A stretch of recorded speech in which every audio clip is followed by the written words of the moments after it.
Assalamualaikum warahmatullahi wabarakatuh.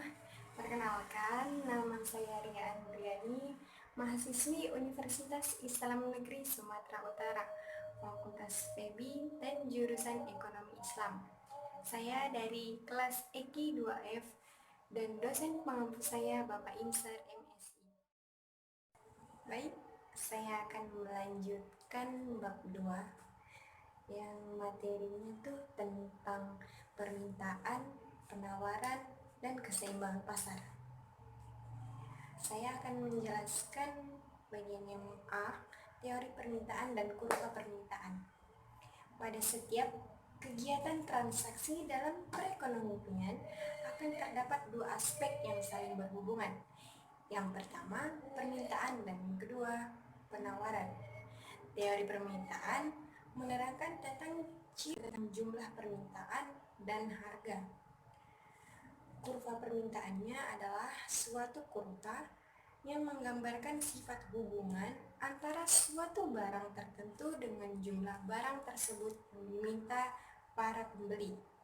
Hukum permintaannya pada hakikatnya merupakan suatu hipotensi yang menyatakan makin rendahnya harga suatu barang, maka makin banyaknya permintaan terhadap barang tersebut. Sebaliknya, makin tinggi harga suatu barang, maka makin rendahnya permintaan terhadap suatu barang tersebut. Faktor-faktor yang mempengaruhi permintaan: pertama, harga barang dan jasa. Harga barang dan jasa menjadi salah satu faktor yang mempengaruhi permintaan. Dalam ilmu ekonomi, permintaan suatu barang sangat dipengaruhi oleh harga barang itu sendiri. Yang kedua, pendapatan. Faktor yang mempengaruhi tingkat permintaan suatu barang dan jasa adalah pendapatan. Pendapatan atau penghasilan konsumen memiliki pengaruh terhadap barang atau jasa yang ingin dibeli, karena harus menyesuaikan kondisi keuangan. Yang ketiga, selera konsumen. Faktor yang mempengaruhi permintaan barang selanjutnya adalah selera konsumen atau masyarakat. Faktor selera konsumen ini sangat berhubungan dengan tren yang sedang berkembang. Keempat, intensitas kebutuhan. Intensitas kebutuhan juga memiliki dampak besar terhadap kurva permintaan barang. Yang kelima, jumlah penduduk. Jumlah penduduk suatu negara atau daerah juga berpengaruh terhadap permintaan. Semakin banyak jumlah penduduk, tentu juga semakin menambah target konsumen dengan segmentasi pasar suatu barang atau jasa yang ingin dijual. Yang keenam, harga barang substitusi. Yang dimaksud barang substitusi adalah pengganti barang utama, misalnya nasi digantikan dengan kentang. Yang ketujuh, harga barang komplementer. Yang dimaksud barang komplementer itu adalah dibutuhkan untuk menunjang barang lain, misalnya bensin untuk sepeda motor. Yang kedelapan, promosi. Promosi terhadap suatu barang atau jasa dilakukan secara menarik dan gencar, maka permintaan terhadap barang atau jasa tersebut tentu akan meningkat. 9. Estimasi harga di masa depan. Estimasi harga dilakukan pada barang atau jasa, apa harganya akan naik atau turun di masa mendatang.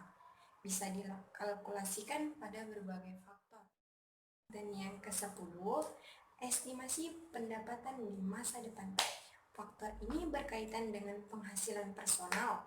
Apakah akan mengalami kenaikan pendapatan di masa yang akan datang atau tidak.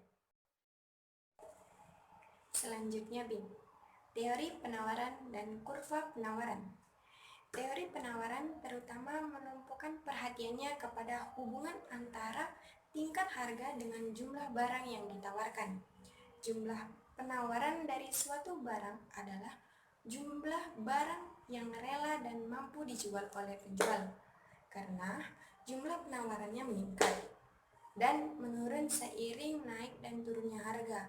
Dapat kita katakan bahwa jumlah penawaran berhubungan secara positif dengan harga.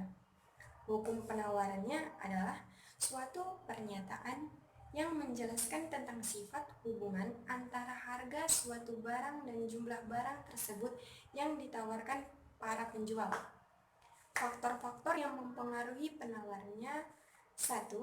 Harga barang dan jasa. Harga barang dan jasa juga menjadi faktor yang mempengaruhi penawaran. Kedua, biaya produksi. Yang dimaksud biaya produksi berhubungan dengan biaya membeli bahan baku, alat dan bensin, gaji per karyawan, dan sebagainya dalam proses produksi suatu barang atau jasa. Yang ketiga, kemajuan teknologi. Yang keempat, pajak. Yang kelima, jumlah penjual atau produsen. Yang keenam, bencana alam. Yang ketujuh, harga barang pengganti. Yang kedelapan, perkiraan harga di masa mendatang. Dan yang kesembilan, kebijakan pemerintah. C. Pergerakan dan pergeseran kurva permintaan dan penawaran. A. Pergeseran kurva permintaan. Kurva pergeseran akan bergerak ke kanan atau ke kiri apabila terhadap perubahan permintaan yang ditimbulkan oleh perubahan faktor bukan harga. Sekiranya harga lain, pendapatan para pembeli, dan berbagai faktor bukan harga lainnya mengalami perubahan. Yang B. Pergerakan kurva permintaan. Perubahan sepanjang kurva permintaan berlaku apabila barang yang diminta menjadi makin tinggi atau perubahan pergerakan kurva permintaan terjadi dikarenakan oleh faktor harga. Yang C. Pergeseran kurva penawaran.